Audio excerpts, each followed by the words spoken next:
Subscribe करें हमारे YouTube channel superfast news को और साथ ही प्रेस करें बेल आइकन ताकि आप हमारी लेटेस्ट वीडियो को देख सकें। नमस्कार, मैं जितेंद्र प्रसाद सुपरफास्ट न्यूज़ में आपका स्वागत करता हूं। भारत में अनलॉक 1.0 की शुरुआत हो चुकी है। लोग बेतहाशा सड़कों पर आ गए हैं। कोरोना का संकट और गहरा गया है।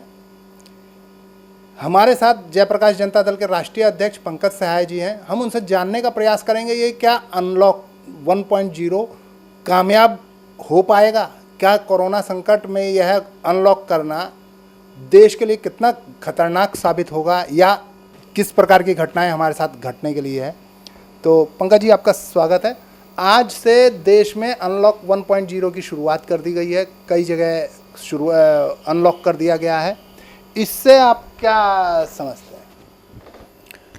देखिए, अनलॉक 1.0 जो मीडिया नाम दे रही है, इसके पहले भी आप जो लॉकडाउन था उसको 5.0 लिया जा रहा है और आप या कुछ लोग और भी कह रहे हैं अनलॉक 1.0 है। अब सवाल उठता ये है कि पहले तो ये ज़रूरी है क्लियर करना कि लॉकडाउन 5.0 है या अनलॉक 1.0 है। अभी तो हम इसमें उलझे हुए हैं। खैर, ये अलग की बात है, लेकिन सवाल उठता है कि क्या कोरोना ने देश में जो जिस तरीके की महामारी आई और कोरोना ने जिस तरह की तबाही मचाई, क्या वो ख़त्म हो गया, या फिर सरकारें आर्थिक दबाव के चलते जो पहली बात थी कि जान और माल में ज़रूरी है जान का नुकसान न हो, क्योंकि जान है तो जहान है। सरकार ने और माननीय प्रधानमंत्री श्री मोदी जी ने ये कहा था कि जान है तो जहान है। तो क्या यहाँ हम आकर खड़े हैं कि अब हमें जान की कीमत नहीं, हमें माल की कीमत देखनी है या जहान की कीमत देखनी है? जहान जान तो है ही। तो बड़ा ही दुविधा वाली स्थिति बनी हुई है। सवाल उठता यह है कि अगर कोरोना में कमी नहीं आई है, संक्रमित लोगों में कमी नहीं आई है, तो इसको हम अनलॉक 1.0 नहीं ले रहे, इसको आर्थिक गतिविधि बढ़ाने के लिए कुछ और नाम दीजिए कि यह एक नई शुरुआत की गई है और धीरे धीरे कोरोना संक्रमित संख्या जो है वो बढ़ेगी और बढ़ेगी। देश में हालात बहुत अच्छे नहीं होंगे, लेकिन इसी दौरान कोशिश की जा रही है कि लोग मेंटली प्रिपेयर हो जाएं। इसका एक ही इलाज है और वो है अपने इम्यून को मजबूत करना। तो धीरे धीरे, चूँकि अगर पहले दौर में अगर ऐसा होता कि बंद कर दिया जाता या लॉकडाउन किया ही नहीं जाता, तब तो देश की जनता और विपक्षी पार्टियां या कोई भी आदमी सवाल करता है कि चूँकि आपने लॉकडाउन नहीं किया इसलिए कोरोना संक्रमण की संख्या इतनी बढ़ गई, और अगर आज अनलॉक कर दिया तो चूँकि आपने अनलॉक कर दिया इसलिए बढ़ गई। अगर नहीं अनलॉक करता तो आर्थिक तंगी इतनी ज़्यादा थी कि लोग कह रहे थे भूखमरी से लोग मर जाएंगे। तो सरकार के पास भी यही स्थिति कमोबेश है कि इधर कुआं है उधर खाई है। अब सवाल उठता यह है कि देश की जनता को मानसिक रूप से प्रिपेयर होने के लिए छोड़ दिया गया है कि आप खुद से अपनी सुरक्षा खुद करें।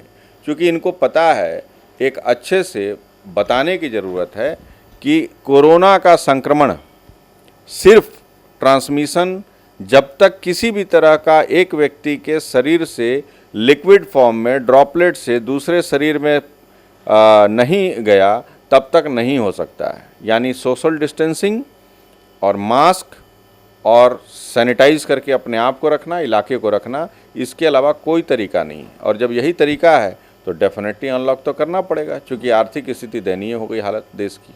तो इसीलिए अभी इसको कोरोना से मामले से लेंगे तो स्थिति खराब होगी, आर्थिक स्थिति पे लेंगे तो स्वाभाविक है लोग बाहर निकलेंगे, कमाएंगे धमाएंगे, देश की अर्थव्यवस्था सुधरेगी। अर्थव्यवस्था के चलते यह निर्णय लिया गया है। अब ये कितना सफल होगा ये तो वक्त बताएगा। अच्छा, बात करें तो कई जगह विपक्षियों का शासन है, वहाँ पर ये कहा जा रहा है कि केंद्र सरकार उन्हें पूरा सहयोग नहीं दे रही है। देखिए,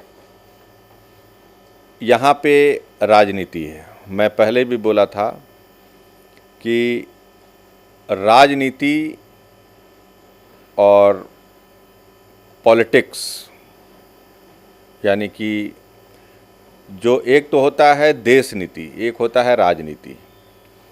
अब केंद्र सरकार अगर किसी तरह का जो फर्स्ट फेज में लॉकडाउन 1 में जो हुआ था, फर्स्ट फेज में जिस तरीके से सख्ती से लॉकडाउन को लागू करवाई थी और राज्यों को मानना बाध्य कर दिया गया था, वो अगर आज रखते हैं तो राज्य इनसे मांग रहे हैं पैसे। जैसे आप दिल्ली का ही मामला देख लीजिए, केजरीवाल जी ने कहा कि 5,000 करोड़ रुपया मुझे दीजिए, नहीं तो मेरी स्थिति तो बहुत ख़राब है, मैं तो वेतन देने की स्थिति में भी अब नहीं हूँ जो सरकारी मुलाजिम है। तो ऐसे तो सभी राज्य डिमांड करेंगे और कहेंगे कि भाई आपने तो बंद कर रखा है। तो जब चुनाव का वक्त आएगा तो उनकी जो दयनीय हालत होगी आर्थिक स्थिति, उसके लिए वो केंद्र को दोष मढ़ देंगे। केंद्र इससे भागना चाह रहा है, वो कह रहा है कि मैंने तो गाइडलाइंस जारी कर दी, अब आपके पाले में गेंद डाल दिया गया है कि आप उसको लॉकडाउन को रखो या मत रखो। आप देखिए इसमें क्लियर कट डायरेक्शन है कि किसी भी स्टेट का सीएम यह निर्णय ले कि हमारे यहाँ लॉकडाउन का क्या स्वरूप होगा, और सीएम के नीचे चले जाइए तो डीएम है, जो ज़िले के डीएम हैं उनका निर्णय है कि हमारे यहाँ लॉकडाउन की स्थिति क्या रहेगी।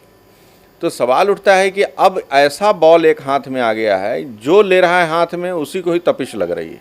तो ये फेंक रहे हैं एक दूसरे पे कि चलो उनको फेंक दो, वो देख रहे हैं अरे ये तो बड़ा खतरनाक है, दूसरे पे फेंक दिया, वो फेंक रहे हैं उस पर। तो ये चल रहा है मामला।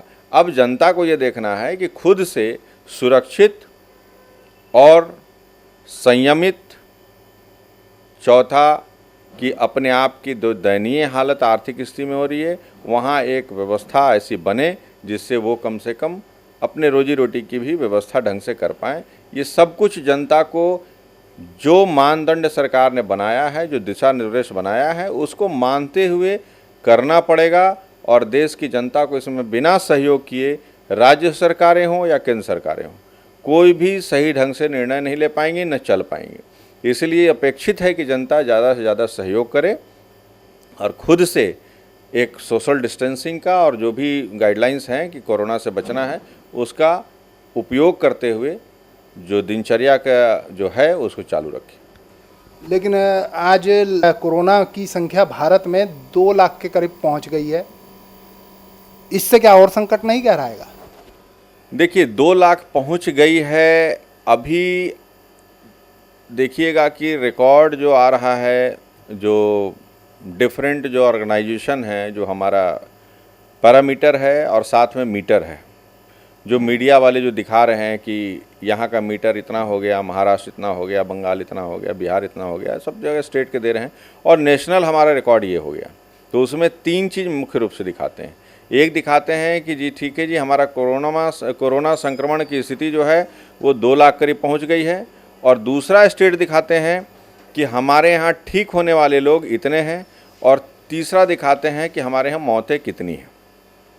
लेकिन बहुत सारे जगहों पे चर्चा हो रही है या मीडिया में भी हो रही है कि जो नॉर्मल मौत है, डेथ है, उसको भी रिकॉर्ड कहीं ना कहीं जो है वो मिक्स हो जा रहा है। और ये डॉक्टर्स के बहुत जगह हमने देखा है, हॉस्पिटल के भी रिकॉर्ड में आया है कि प्रॉपर उन्होंने नहीं दिया कि कोरोना डेथ है या कोई और डेथ है। दूसरी बात, जो संख्या है स्वाभाविक है, जब लोग बाहर आएंगे, एक दूसरे से कनेक्ट होंगे या जांच हमारी बढ़ेगी, यानी रैपिड टेस्ट हो या RT-PCR हो या जो कुछ भी कर रहे हैं, इनकी संख्या इन्होंने बढ़ाई है, सभी राज्य सरकारों ने बढ़ाई है। आते आते तो बढ़ता नहीं, व्यवस्थाओं में समय लगता है, तो बढ़ाई है। तो बढ़ाई है तो डेफिनेटली रिकॉर्ड बढ़ेगा, क्योंकि आज पहले हम मान लीजिए 1 लाख का टेस्ट कर रहे थे, उसमें से 2000 आदमी संक्रमित निकले। आज हम 5 लाख का टेस्ट करेंगे तो डेफिनेटली 10,000 का संक्रमण निकलेगा। लेकिन संक्रमण का रेशियो उस हिसाब से देखना पड़ेगा। तो कहीं ना कहीं पैनिक स्थिति में नहीं आने की ज़रूरत है कि 2 लाख हो गया, 5 लाख हो गया। अरे देश की आबादी देखिए ना, 125 करोड़ आबादी है, और अगर सही ढंग से जांचा जाएगा, बहुत सारे केसेज ऐसे हैं जिसमें नॉर्मल फ्लू के सिचुएशन है और उनको डॉक्टर्स भी अवॉइड करते हैं कि यार पता नहीं कोरोना है नहीं है, तो उसको रेफ़र कर देते हैं कोरोना टेस्टिंग में।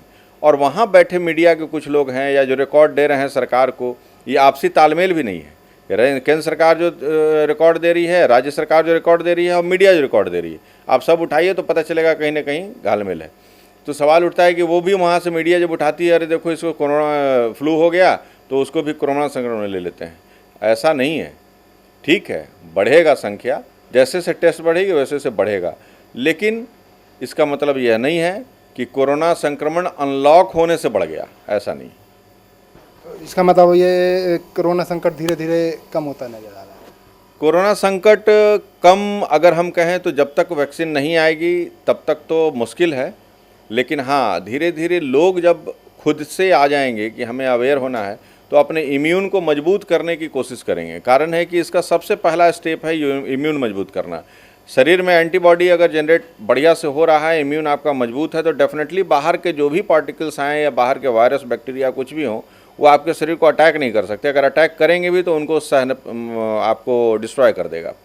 तो फर्स्ट फेज में जो अभी तक जो डॉक्टर कह रहे हैं, अभी हमने देखा था डॉक्टर एम्स के गुलेरिया जी का, डॉक्टर गुलेरिया का कि सिम्टोमेटिक जो कोरोना है जिसमें कि प्री सिम्टोमेटिक बोलते हैं, वो स्टेज में अगर व्यक्ति अपने आप को संभाल ले, जनरली क्या होता है सर्दी खांसी होती है, हम लोग ध्यान नहीं देते हैं, चलो ठीक है कल ठीक हो जाएगा, आज नहीं दवा लिए हैं कल ले लेंगे। ये स्थिति निचले स्तर पे बहुत जगहों पे है। आज वो स्थिति नहीं होनी चाहिए। अगर हल्की भी सर्दी खांसी होती है तो तुरंत प्रॉम्प्ट एक्शन लेने की ज़रूरत है। तो उस केस में पहले क्या होता था कि लोगों को सर्दी खांसी होती थी छोड़ देते थे, दवा नहीं लेते यार 3 दिन में तो ऐसे ठीक हो जाएगा। तो प्री सिम्टोमेटिक स्टेज में हम कोरोना डिक्लेयर कर दें ये ज़रूरी नहीं है, और इसीलिए अब उसको कोरोना संक्रमित में गिन रहे हैं तो संख्या बढ़ रही है। तो इसलिए आप कह रहे हैं कि नहीं होम क्वारंटाइन भी रहिए तो आपको ठीक हो जाएगा। तो इसलिए पैनिक होने की ज़रूरत नहीं।